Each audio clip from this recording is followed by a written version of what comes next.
अस्सलाम वालेकुम। उम्मीद करती हूँ कि सब खैरियत से होंगे। अल्लाह पाक आप सबको अपने हिफ्ज़ व ईमान में रखे, आमीन सुम्मा आमीन।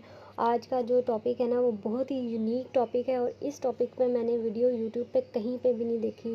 पीएमएस पीरियड से पहले के बारे में तो हर जगह पे वीडियो पाई जाती है, लेकिन जो मिसकैरेज के बाद से ये मसला स्टार्ट हो जाता है उसके बारे में कभी किसी ने डिटेल से नहीं बताया। और मैं ये चीज़ इंटरनेट पे ढूंढ ढूंढ के थक गई, क्योंकि ये मुझे मसला हो गया था।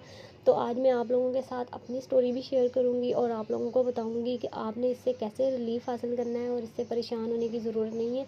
मेरी बहुत सारी बहनें हैं जो इस चीज़ को सर्च करती होंगी, बल्कि एक दो मुझे कमेंट्स भी आए कि मिसकैरेज के बाद से मुझे ये दोबारा ये मसला स्टार्ट हुआ, इससे पहले मुझे ये मसला नहीं था। तो मेरी बहनों, आपको परेशान होने की ज़रूरत नहीं है। मेरे साथ भी ये सेम चीज़ हो चुकी है कि मेरा 3rd मंथ में जो है ना मिसकैरेज हो गया था और मुझे इससे पहले पीएमएस का कोई मसला कभी नहीं हुआ था। बस ये था कि पीरियड्स आने से पहले इंसान में थोड़ा चिड़चिड़ापन आ जाता है हॉर्मोन्स की वजह से, या फिर 1-2 दिन पहले हल्की सी दर्द होती थी। इसके अलावा मुझे पीएमएस का कोई मसला नहीं था। तो ये मेरा 3rd मंथ में जब मिसकैरेज हुआ उसके बाद से 3 महीने तो मुझे सीवियर किस्म के सिम्टम्स आते रहे ना, जैसे प्रेगनेंसी अभी भी है, जैसे मुंह का टेस्ट चेंज हो जाना, टांगों में दर्द, पाँव का भारीपन और ये पेट के निचले हिस्से में खिंचाव और दर्द। वो तो यूट्रस की स्वेलिंग की वजह से होती है। मेरी बात हमेशा याद रखिएगा कि अगर आपके पीरियड्स आने से पहले आपके पेट के निचले हिस्से में खिंचाव और आपको अजीब सी खिंचन फील होती है तो ये आपकी स्वेलिंग है। आपको इन्फेक्शन भी हो सकता है। आपने अपने डॉक्टर को ज़रूर चेकअप करवाना है।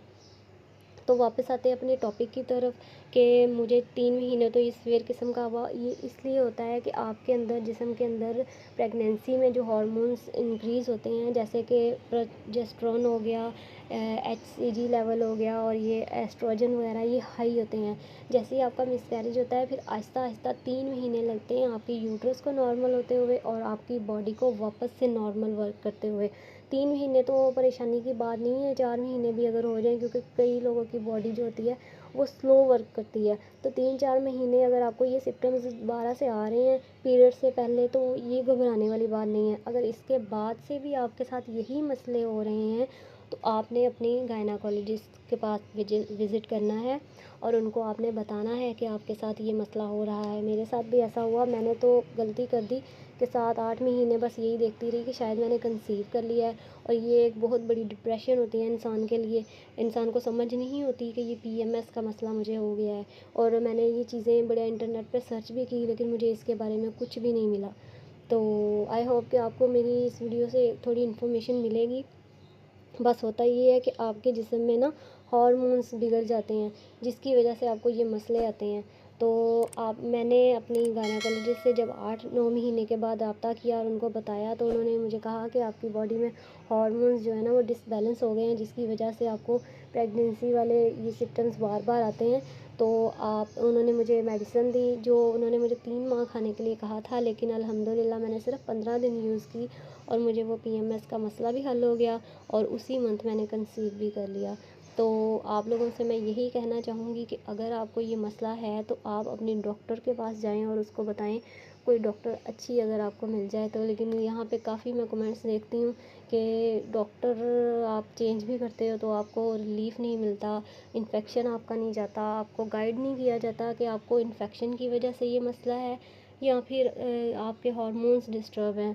तो लोगों में ये चीज़ अवेयरनेस नहीं है इस चीज़ की।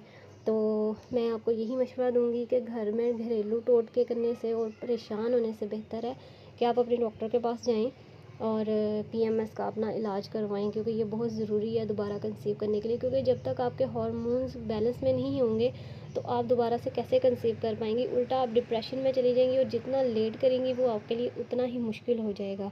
ठीक हो गया। तो उम्मीद करती हूँ कि आपको आज की मेरी वीडियो से कुछ इन्फॉर्मेशन हासिल हुई होगी, अच्छी लगी होगी। अगर आप कमेंट में कुछ पूछना चाहती हैं तो मोस्ट वेलकम, आपको इंशाल्लाह ज़रूर जवाब दूँगी। और मिलते हैं अगली वीडियो में, तब तक के लिए अल्लाह हाफिज़।